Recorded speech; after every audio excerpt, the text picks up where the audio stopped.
என்னமா கடைசி அவ்வளவு தூரம் தள்ளி வர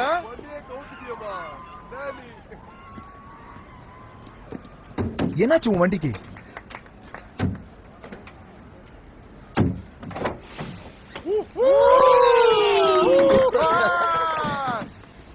எதுக்கு இப்படி சிரிக்கிற?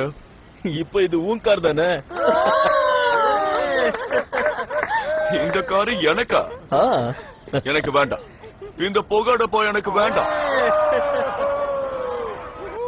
இந்த கார் ஏன் நடு வழியில நின்னுச்சுன்னு உங்க யாருக்காவது தெரியுமா? அதுக்கு மேல இந்த புகை வண்டியால ஒரு அடி கூட நகர முடியாம போயிடுச்சு. இந்த பெருமையான கார் எனக்கா? இதெல்லாம் உங்களுக்கு தேவைப்படாது. இந்த காருக்கு என்னதான் செலவு பண்ணாலும் இந்த மாதிரி தான் நடுவுல நின்னு போயிடும். அதனால இந்த கார் எனக்கு நிச்சயமா வேண்டாம். கேமியா